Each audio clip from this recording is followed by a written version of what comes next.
GM is dying and CEO made a huge mistake and it might be too late to fix it. General Motors is in full-blown panic over their electric vehicle sales. The history of America's largest carmaker is a tangled web of bad decisions. Mary Barra and the crew have a long tradition of making decisions that raise eyebrows, but this is something completely different. GM's EV revolution continues hitting roadblocks. It can't sell EVs anymore, CEO panics. Well, let's dive into the 5 glaring indicators that prove GM's EV ambitions are more like a comedy of errors than a forward-thinking strategy. Number 5. Failure of the Ultium EV platform. Let's speak about GM's supposedly innovative Ultium EV platform, which is shaping out to be one of the most spectacular failures in automotive history.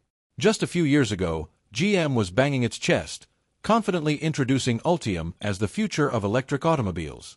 The company claimed that this breakthrough technology would ultimately propel it to the forefront of the EV market, offering a significant challenge to Tesla. Billions of dollars were spent on constructing a new line of vehicles, including the GMC Hummer, Cadillac Lyriq, Chevy Silverado EV, and Chevy Blazer. That seems impressive, right? However, none of these models have gained popularity among customers. Let's cut through the hype and get to the truth. Despite GM's bold statements, the numbers reveal a different tale. Last year, GM sold only 76,000 electric vehicles, and guess what? The majority of these sales were for the outmoded Bolt EV, which GM has discontinued. When it comes to automobiles using Ultium technology, the outcomes are nothing short of terrible. In 2023, 13,830 Ultium-based automobiles were sold. That's an approximate estimate. GM has high plans to sell 400,000 EVs by 2023. Instead, they barely touched the surface, selling less than 14,000. GM officials, who once confidently predicted dominance in the EV industry, are now rushing to explain this massive failure. Their justifications range from production delays to supply chain concerns. However, the actual issue is much simpler. GM simply can't get its act together. The manufacture of the Silverado EV has been pushed back until late 2025, and this is not an isolated instance. Almost single Ultium model has experienced similar setbacks, with some only selling a few hundred units. The Cadillac Lyriq is one of the few Ultium vehicles that has received some attention, but it is a drop in the bucket compared to GM's enormous intentions. Even more terrifying is the financial black hole that these vehicles represent.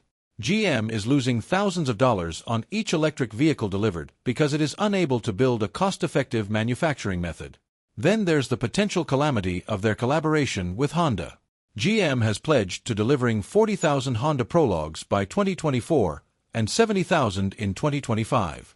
Given GM's previous record, it's nearly ridiculous to believe they'll hit these targets.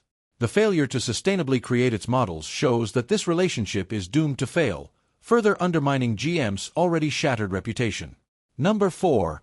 Production targets. GM was among the first legacy automakers to fully embrace the electric revolution. The business was so confident in the success of their Ultium battery technology and the overall success of electrification that it set some rather ambitious sales targets. If you recall, it all began with the goal of selling 1 million electric vehicles in only a few years. Then we heard talks of achieving 400,000 units by 2025. However, it quickly became evident that none of these predictions were valid. They were all just wishful thinking, which would soon be shattered by the prolonged market downturn, which convinced even the most ardent EV fan that the electric revolution would be a lengthy and painful process. Things became considerably more tricky after the Chevrolet Bolt was discontinued. Despite its outdated technology, it was formerly the company's best-selling product. Simply put, it was the sole mainstream product in the lineup. GM is currently dependent solely on Ultium, and there is no word on fulfilling any of the established targets, as the previous month's record shows that GM sold only 9,500 EVs. The corporation revised their plans again. Instead of 200,000 to 300,000, the revised objective is to sell between 200,000 and 250,000 electric vehicles this year. But even that is far over what would be a realistic forecast, given that the entire EV market growth has slowed dramatically, and most experts don't believe that EVs could account for 10% of the market by the end of this year. Number 3. Failure of Chevy Blazer and Bolt EV. The general public became aware of Ultium's faults after recognized journals such as Edmunds, Insight EV, and many more tests drove the new Chevy Blazer EV. Problems arose immediately, and we're not sure if any of the test trips were trouble-free. For example, Edmunds customers purchased a Blazer EV that, after only 2 months, displayed more than 20 diagnostic faults and required almost 2 weeks of repairs at dealerships. Software issues, particularly failures of the infotainment system, were commonplace, as frequent as failed charging efforts. However, after the aforementioned journals published their experiences, other owners began to speak out as well. It wasn't only about the new Blazer EV. Let's move on to the Chevy Bolt EV, which has long been a source of frustration for General Motors. This small electric vehicle has been nothing but difficulty since its inception, and it exemplifies GM's complete lack of expertise in the EV business. The troubles with the Bolt began even before the Ultium platform was introduced. From the start, this mass-produced EV had a bad propensity of catching fire. Sure, any EV has hazards, but the Bolt takes them to another level because of some major design issues in its battery. GM hoped to patch things up by recalling 50,000 Bolts manufactured between 2017 and 2019. But guess what? Even after the so-called patch, these objects remained ticking time bombs. Here's the kicker. Instead than admitting its shortcomings, GM chose to transfer the blame to the hapless owners. Their amazing advice: park your Bolt outside, away from buildings and other cars.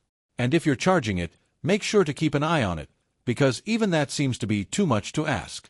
And clearly that did not work.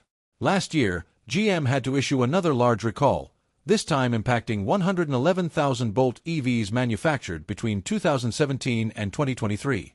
So, what was the reason this time? You guessed it, another fire risk. But this wasn't just ordinary fire hazard. No, this one was caused by seat belt pretensioners, of all things. These little devils appear to have the ability to ignite the carpet fibers around the B-pillar in the event of a collision. So, what is GM's solution? Install some aluminum foil on the carpet, obviously. It's actually sort of funny how GM keeps attempting to brush these issues under the rug. However, the Bolt EV is yet another example of General Motors' complete contempt for safety and quality when it comes to electric automobiles. And if they can't even get a simple model like the Bolt right, what chance do they have with their fancy Ultium platform? GM is clearly out of its depth when it comes to electric vehicles. Number 2. Silverado and Sierra EV low sale. The disappointing performance of the Silverado and Sierra EV. Silverado and Sierra EV, or, as they should be called, the most significant disappointment in the electric pickup sector. You'd think GM, with its fixation with pickup trucks, would have cracked this one. But, nope, they mismanaged the ball yet again. So GM had high hopes for these electric creatures. They planned to challenge the Ford F-150 Lightning and establish themselves as the king of electric pickups. But rather than leading the assault, they are barely keeping up. Production delays, exorbitant expenses, and low demand have made these vehicles a laughingstock. GM can barely crank out 500 units every month, and even then, it's just the basic labor truck version. And just when you thought things couldn't get any worse, GM chose to push out mass production until late 2025. That implies you will have to wait even longer for an electrified Silverado or Sierra. At this rate, it will take decades before they even come close to equal the popularity of their gasoline-guzzling rivals. Number 1. Dealers wave red flag to sell EVs. First and foremost, with the present slowdown, EVs are considerably more difficult to sell, not to mention Tesla's continuous price war and general lack of enthusiasm, leaving dealers with no markups. Furthermore, dealers are dissatisfied with having to spend more time encouraging their usual clients to transition to EV technology. It takes substantially more time, yet the commission for salespeople remains the same. They understand what buyers desire because they interact with them on a daily basis. And guess what? They prefer hybrids and traditional gasoline-powered vehicles. The entire EV push has been more like a pipe fantasy than an actual reality. So in the end, it's clear that GM's grand EV ambitions have been a colossal misfire. EVs are a bad investment at the moment, and we don't believe things are going to change anytime soon. If you loved this video, please like, share it, subscribe to the channel, and see you next time.